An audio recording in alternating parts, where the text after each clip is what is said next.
పాపం ముసలాళ్ళని పట్టుకుని తమాషాలు ఎందుకు చేస్తున్నావు నాన్సీ? మా తాత తన ముసలాడని ఒప్పుకోడు తెలుసా? నానమ్మను మాత్రం ముసలిదానివి అంటాడు. ఇదిగో సార్ చిల్లరా 3:30 పోతే 6:30. ఓ గాడ్, మర్చిపోయాను.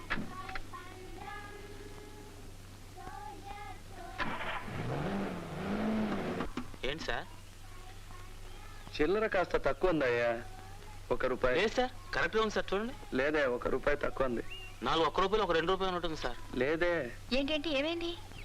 ఏదని చూసిస్తాను. తక్కువ ఉందా? Sorry sir. కరెక్ట్.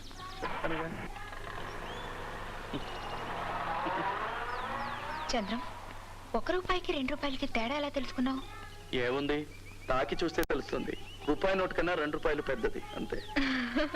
ఇదిగో, ఇది నువ్వు ఉంచుకో. ఎందుకు? అలాగే ఉంచుకో, ఇక నాకు అది అక్కర్లేదు. ఇది నా రాజ్యం. ఇది మా నర్సరీ, చిన్నపిల్లల సెక్షన్. ఎవరు? శ్రీదేవియా? నేనే, చంద్రం. చంద్రం అన్నయ్య. మీనాక్షి ఎక్కడ? మీనాక్షి, మీనాక్షి, చంద్రం అన్నయ్య వచ్చాడు. చంద్రం అన్నయ్య, ఎక్కడున్నా అన్నయ్య నువ్వు? ఎక్కడున్నా? అన్నయ్య వచ్చేసాడు.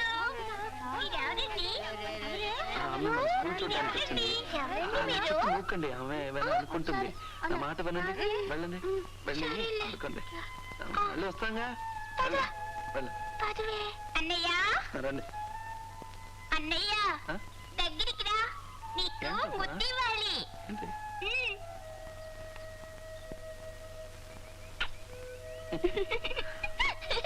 సరిగమపదని సప్త స్వరాలు నీకు, అవి 7 రంగుల ఇంద్రధనుస్సులు మాకు.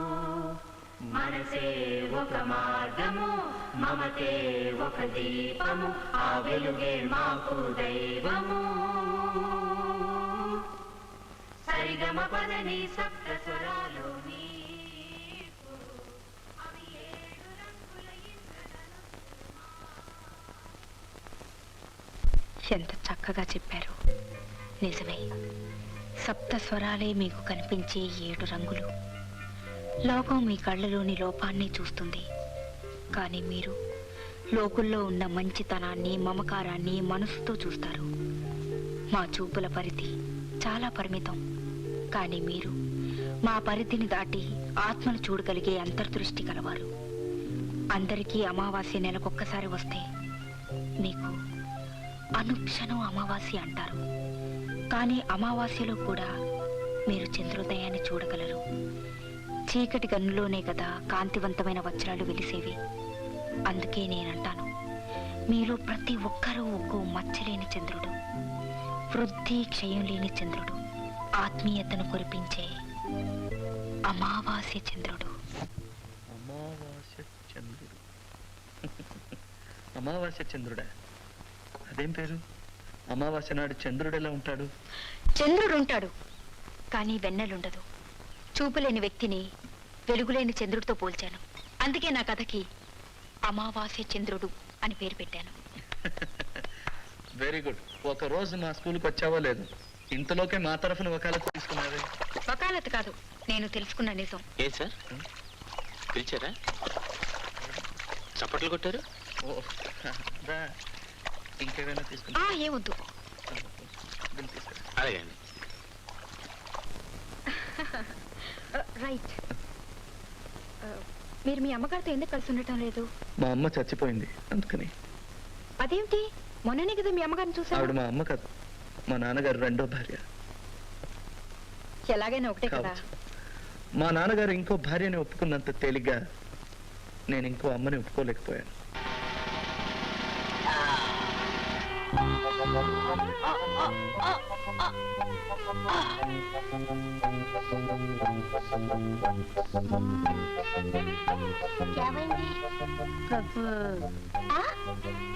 చచ్చిపోయాను.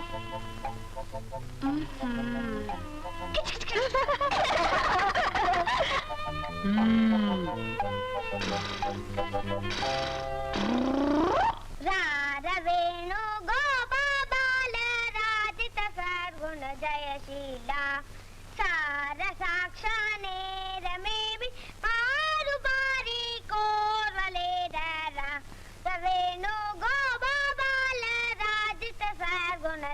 శీల సారి గ గ గ గారి గ ప ప ప ప ప పాద ప స స స స గారి సాని ని ద ప పాద ప మ గరి రే గ ప మ గరి సరి గ స.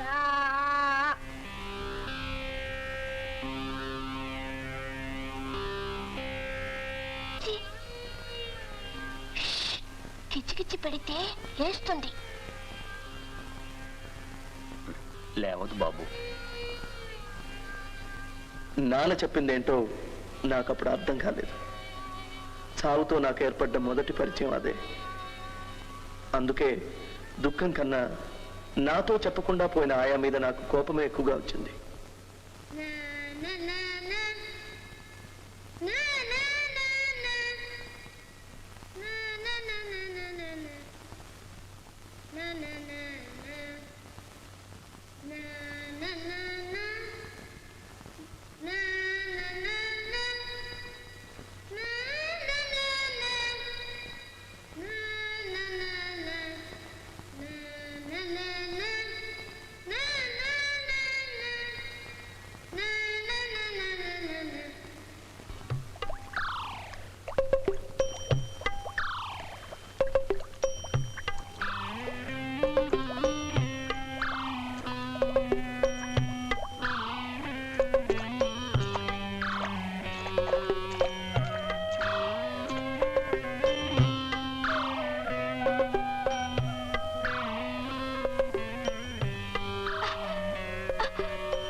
మట్టి.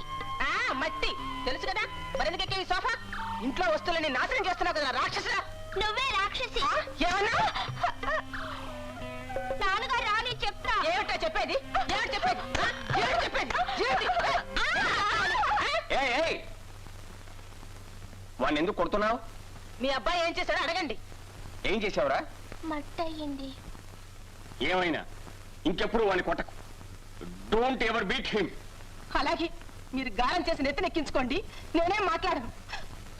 ఎంతైనా నేను రెండో పెళ్ళాను కదా, ఇక నేను వాడి జోలికి పోతే ఒట్టు. పసిబిడ్డ ముందు ఏమిటా మాటలు? చంద్రం, కాస్త నువ్వు బయటికి వెళ్ళి ఆడుకో.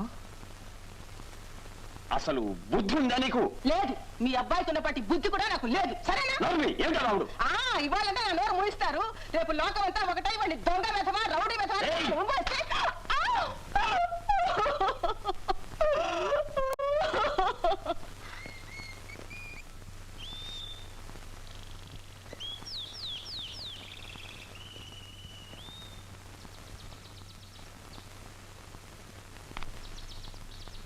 చంద్రం, ఏడుస్తున్నావా?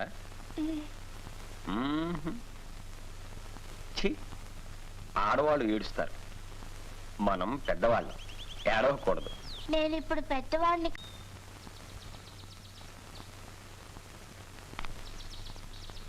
చంద్రం, ఏడుస్తున్నావా? ఛీ, ఆడవాళ్ళు ఏడుస్తారు, మనం పెద్దవాళ్ళం, ఏడవకూడదు. నేను ఇప్పుడు పెద్దవాడిని కాదుగా. ఎవరన్నారు? నువ్వు పెద్దవాడివి. నాకు మీసం లేదే.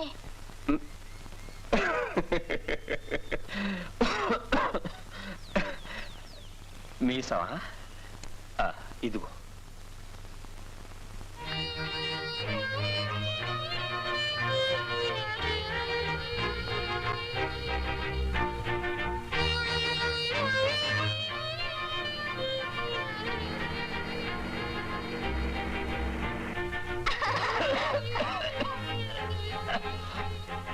నాన్న నాన్న, నన్ను అక్కడ ఎక్కించావు. అక్కడ ఎందుకురా? ఊగాలి. పట్టుకో, గట్టిగా పట్టుకో. పట్టుకున్నావా? వదిలేమంటావా?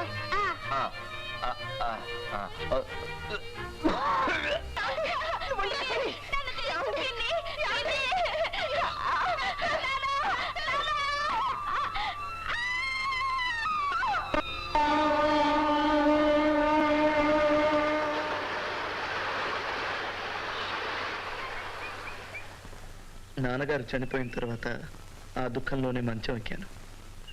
డాక్టర్లు టైఫాయిడ్ అన్నారు. కొద్ది కొద్దిగా కళ్ళలోకి చీకటి ఆవరించింది. టైఫాయిడ్ వల్ల కుట్టితనం వస్తుందా? నాకొచ్చిందే. ఆ తర్వాత గుడ్డి పిల్లవాడిని పెంచడం న్యూసెన్స్ అనుకుందేమో మా పిన్ని, అదే మా అమ్మ అని చెప్పుకుంటుందే ఆవిడ. నన్ను బ్లైండ్ స్కూల్ హాస్టల్లో చేర్పించింది. ఆ క్షణం నుంచి అక్కడ ఉన్న మా హెడ్ మిస్ట్రెస్సే నాకమ్మ. నాకు చీకట్లో జీవించడం నేర్పింది. వెళ్దామా? బై ద బై, ఇదంతా నా సొంత విషయం, నీ కథలో రాయకు. చిచి చీచి అంటే? చిచి రాయను అని అర్థం. ఓ అదా, నా కథ విని చీచి అన్నావేమో అనుకున్నా. లేదే. చంద్రం, ఎందుకో గాని మీతో ఇలాగే మాట్లాడుతుండాలనిపిస్తుంది. రేయ్, అమ్మాయి నీ లవ్